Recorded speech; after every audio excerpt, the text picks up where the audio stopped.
গ্রামের শেষ প্রান্তে একটা পুরনো টিনের ঘর।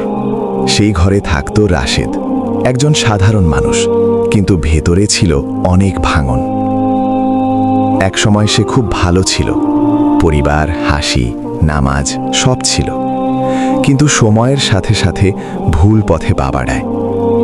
নামাজ ছুটে গেল, দোয়া ভুলে গেল, আর নিজের কাছেই নিজের মূল্য কমে গেল।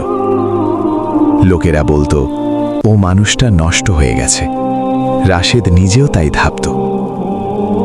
এক রাতে প্রচণ্ড বৃষ্টি হচ্ছিল, বিদ্যুৎ নেই, চারদিকে শুধু অন্ধকার আর বৃষ্টির শব্দ।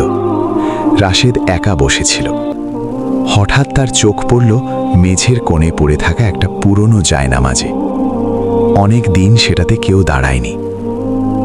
সে জায়নামাজটা তুলে নিল, ধুলো ঝাড়ল, কিন্তু নামাজ পড়ার শক্তি যেন পাচ্ছিল না।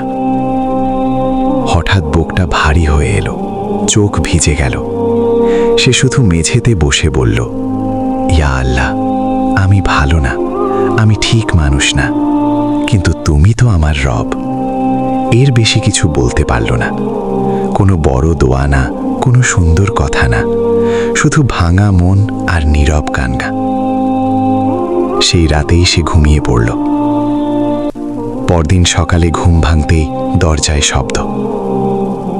এক প্রতিবেশী এসে বলল, ভাই, কাল রাতে আপনার পুরনো একটা কাজের জন্য সাহায্য আসছে, কেউ আপনাকে খুঁজছে।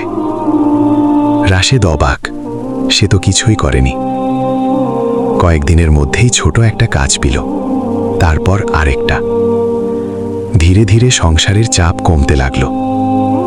কিন্তু সবচেয়ে বড় পরিবর্তন হলো ভেতরে। সে আবার নামাজে দাঁড়াতে শুরু করল। প্রতিদিন না পারলেও চেষ্টা করত। দোয়া বড় না হলেও সত্যি হতো। একদিন মসজিদের ইমাম তাকে বললেন, আল্লাহ ভাঙা মন খুব পছন্দ করেন। রাশেদের চোখ ভিজে উঠল। সে বুঝল, আল্লাহ তাকে ফিরিয়ে নিয়েছেন, কারণ সে একদিন নীরবে ডাক দিয়েছিল। গল্পটা এখানে শেষ না।